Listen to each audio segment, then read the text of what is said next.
Hi, this is Edward Reformina at dito sa video na papanoorin mo, ituturo ko at ipapakita ko sa iyo kung paano ba kumikita ng malaki sa internet. At syempre, paano kumikita ng malaki sa internet sa legal at sa ethical na paraan. Okay? At tanging paraan para kumita ng legal at ethical ay sa pamamagitan ng pag-provide ng mga totoong products at sa pagkakaroon ng mga totoong customers. So basically, ipapasilipin kita sa loob ng business model ko sa business na ginagawa ko. Okay?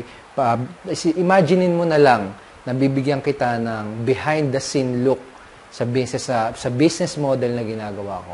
Papapasukuhin kita sa loob ng business ko at ipapakita ko sa iyo kung ano ba yung mga prosesong nangyayari sa loob para maintindihan mo ng mabuti kung paano ba talaga kumikita ng malaki sa internet at kung paano ko ba nagagawang kumita ng multiple six-figure na income kada buwan. Okay? So, make sure din, siguraduhin mo rin na tatapusin mo ang video na to dahil sa hulihan ng video na to, sasabihin ko sa iyo at malalaman mo kung paano ka magkakaroon ng libreng access sa isang system. Okay?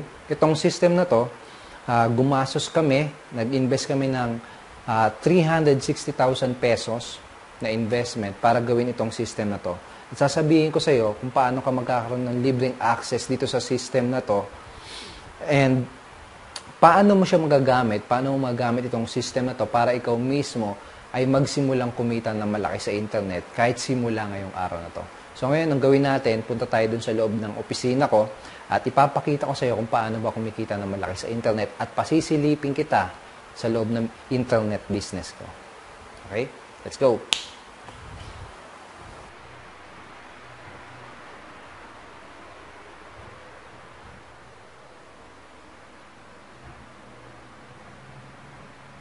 Okay, ang first part na magiging business mo ay tinatawag na traffic. Okay? Traffic. Okay, itong traffic, ito yung magre-represent ng mga tao na magpupunta sa website mo. Ito yung magre-represent ng mga tao na galing sa Facebook na bibisita ng website mo. Okay, kahit anong business, lahat ng klase ng business kailangan ng traffic. For example, kung may sari-sari store ka, may tindahan ka, yung mga taong dadaan sa harap ng tindahan mo, yun yung traffic ng tindahan mo, yun yung traffic ng sari-sari store mo. Sa internet, ang traffic ay yung mga taong nagpupunta at bumibisita sa website mo. Okay, yun yung step 1. Step 2 ay tinatawag na, tawagin na natin siyang pinto. Okay? Ito yung magsisilbi, ito yung magre-represent ng daanan kung saan sila papasok ng website mo. Okay?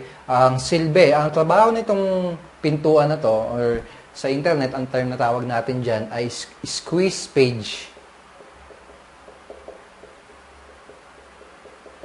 Ang trabaho nitong pintuan na to, itong squeeze page na to, ay para ipaalam dito sa mga tao na to kung ano yung madadatnan nila once na pumasok sila dito sa pinto na to.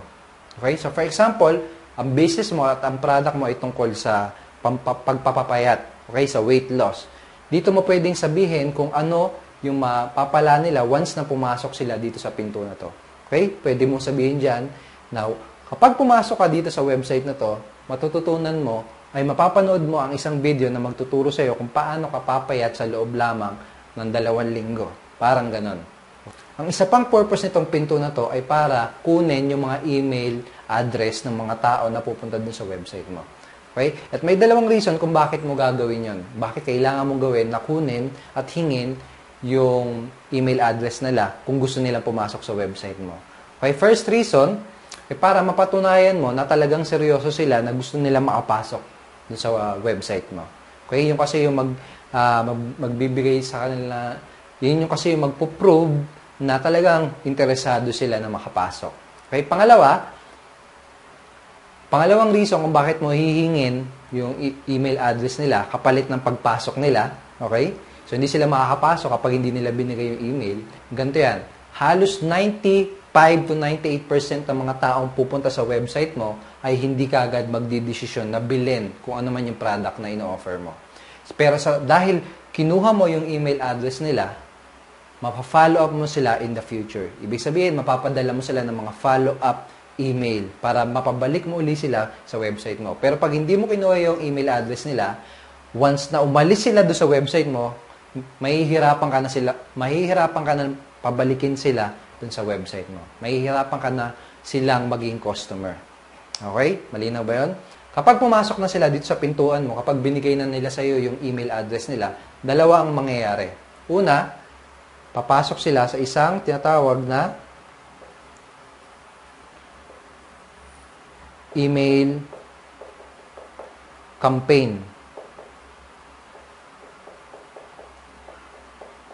Diyan masasave yung mga email address nila para magawa mo sila ma-follow up in the future. Okay? Pangalawa mangyayari sa kanila ay mapupunta na sila sa isang page, okay, kung saan mapapanood nila yung presentation ng product or ng business mo. Okay? Dito na nila malalaman yung mga benefits once na sila ay mag-decide maging customer at once na sila ay mag-decide na bumili na kung ano man yung products na ino-offer mo. So for example, dito sa example natin, ayun ng weight loss product. Okay? Ito yung mag-i-explain sa kanila ng benefits ng kagandahan ng mga products na ino-offer mo. At kagaya nga ng sinabi ko sa iyo, 95 to 98% ng mga tao makakakita nitong presentation mo ay hindi kagad bibili. Okay? Pero dahil yung email address nila ay nandito sa email campaign mo, magagawa mo ulit silang padala ng email para pabalikin sila doon sa sales page mo. Ito yung sales page. Tawag dito sales page. Okay? Dito sa email campaign mo, magagawa mo is mapapadala mo sila ng mga additional information about sa business mo. Pwede mo rin silang i-educate ng mas mabuti para malaman nila yung kagandahan ng mga products na ino-offer mo.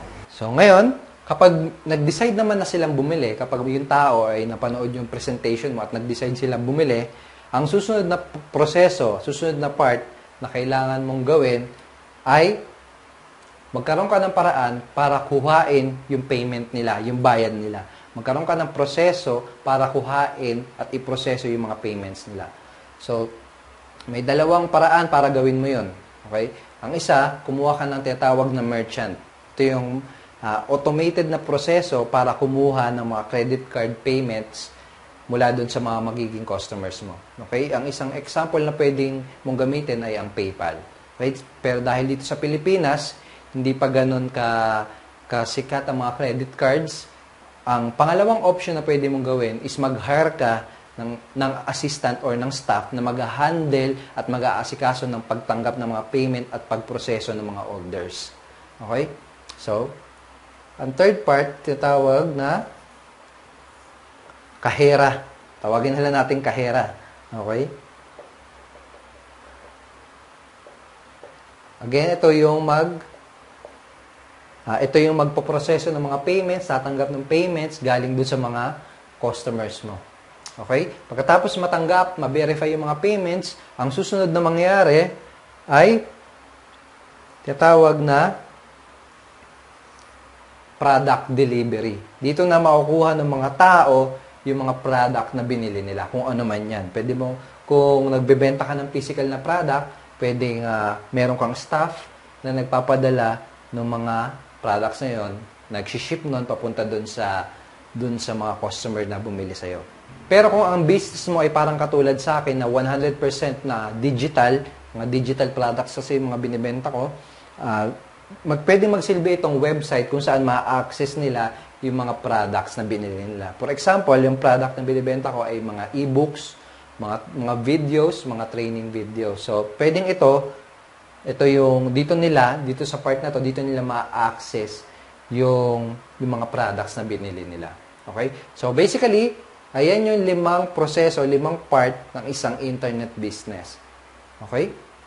At ang bagay na kailangan mong matandaan ay itong lahat ng proseso na to, lahat ng steps na to ay kailangan ay semi-automated. Ibig sabihin, dapat hindi yan kailangan ng parte mo para gumana. Okay?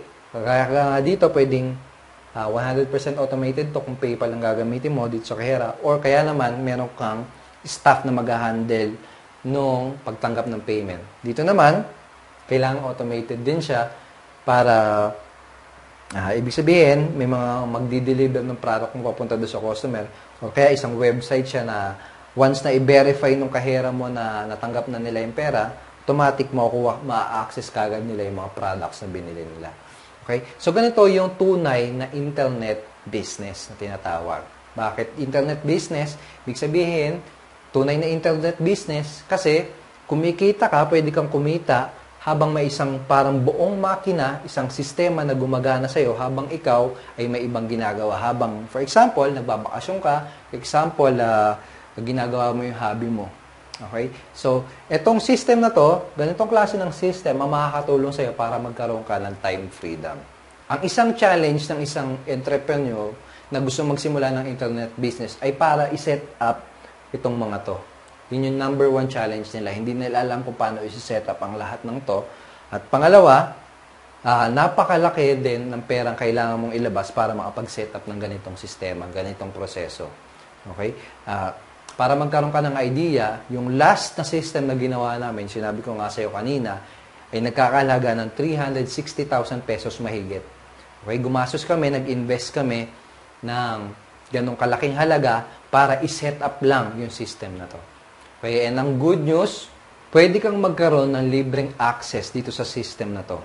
Pwede mo siyang gamitin ng libre para magawa mo ring kumita ng malaking pera, ng malaking income sa internet kahit simula ngayong araw na to, nang hindi mo kailangang mag-set up ng ganitong sistema, hindi mo kailangang gumastos ng malaki para magkaroon ng ganitong makina, ganitong system, ganitong proseso.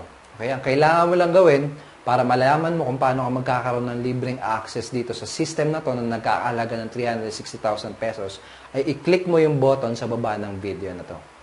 Okay? I-click mo yung button na yan ngayon para malaman mo kung paano ka magsisimulang kumita sa internet gamit itong libreng system na to na nagkakahalaga ng 360,000 pesos. Okay? Go ahead, click that button now.